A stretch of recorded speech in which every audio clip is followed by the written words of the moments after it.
Walk on my face. Come on. Hi, it's Shannon here, back at the cabin build.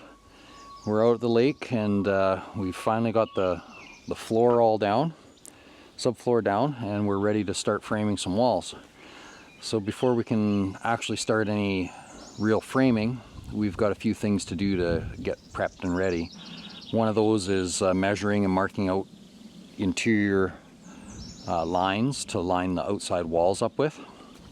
And another thing is deciding on how we're gonna do the framing, because we're gonna frame the walls laying flat on the ground, frame them, sheet them, and then we'll get some people together and come and stand the walls up in a morning sort of thing. So you need to have a bit of a plan as far as how and where I can frame these walls, so that when everybody gets here, we're not having to move a whole bunch of walls around and juggle stuff around. It's just nice to, you know, do as little movement of these heavy pieces as possible besides just lifting and standing them up.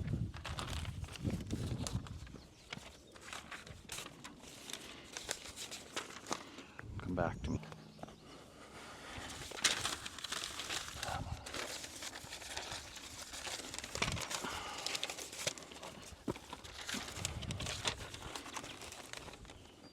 Okay, so to mark out the perimeter lines, it's pretty simple. In our case, we're using 2x6 lumber, and so my walls are going to be 5.5 inches in, measured from the outside perimeter of the flooring, of the subfloor.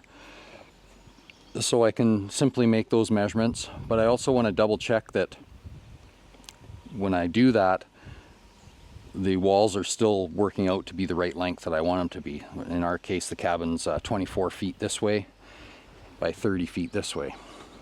So just be mindful of that, to be sure that you're, you know, in case your floor isn't quite the right dimension on the outside, that you're still ending up with the right sized length walls.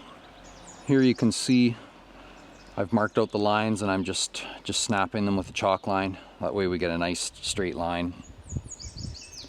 And there's really nothing too important to see about that. If you don't know how to use a chalk line, I actually have a video for that, so look for that. So then the next thing is, we had all the material delivered.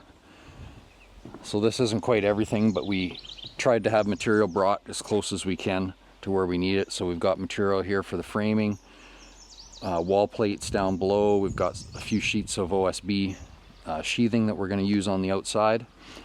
I actually haven't brought over my header material because the first wall I'm going to frame won't have any windows or doors in it or anything. So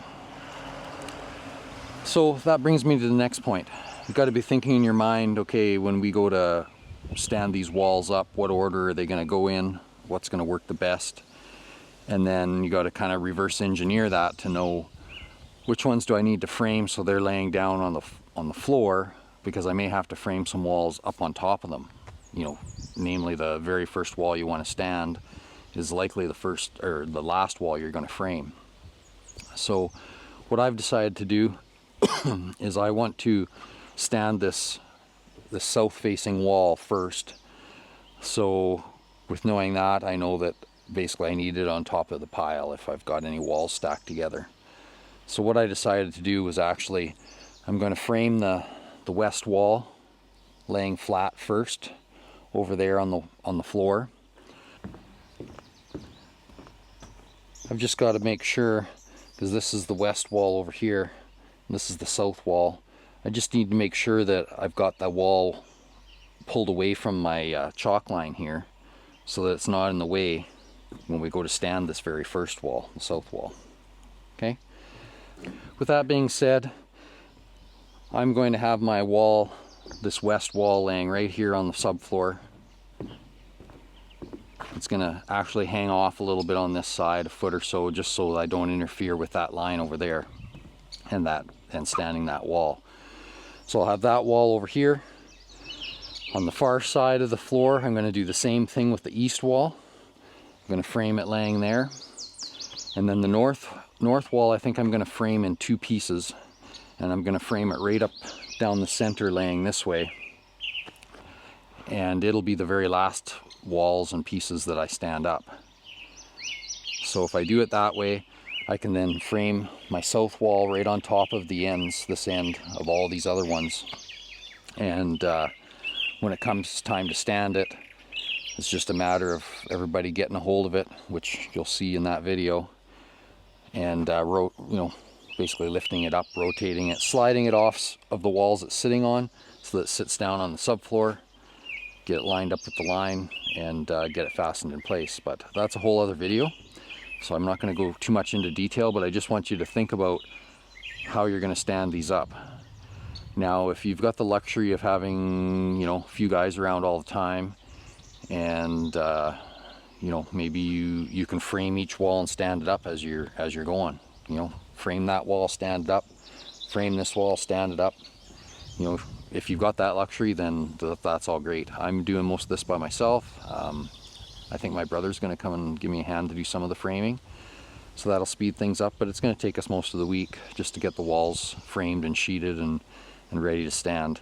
And that's if the weather holds out. We've had some crappy weather, so we're just trying to get all this done in between rainstorms. We had another one last night, and just got everything muddy and soupy again.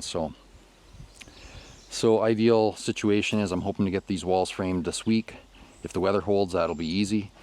And then on Saturday, or this coming weekend, I'm going to get some guys together, hopefully 5 or 6 guys, and we'll actually stand all the walls up. Okay, so now that we've got to this point, we've got our perimeter marked out for our wall lines, our exterior wall lines. We've got a plan made for where we're going to situate these walls when they're framed and laying down on the floor. I'm basically ready to get some plates cut to length and laid out with all the right positions for all the studs and windows and all that kind of stuff where there is some.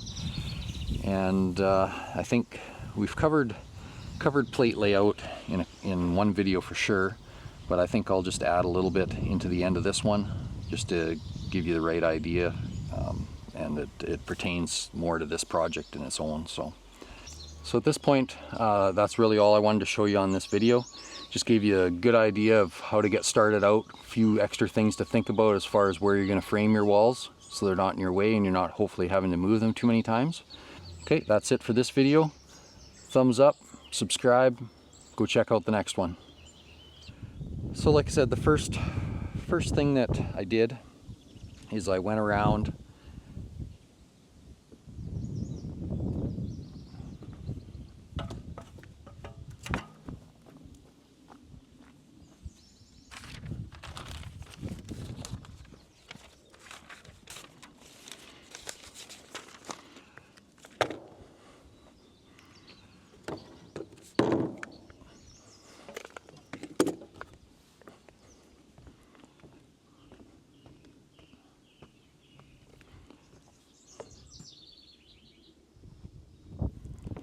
Come on, come back to me.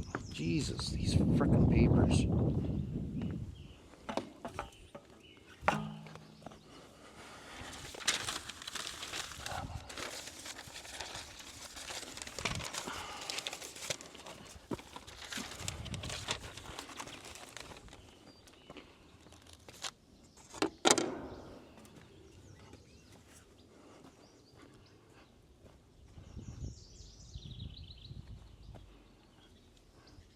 Walk on my face.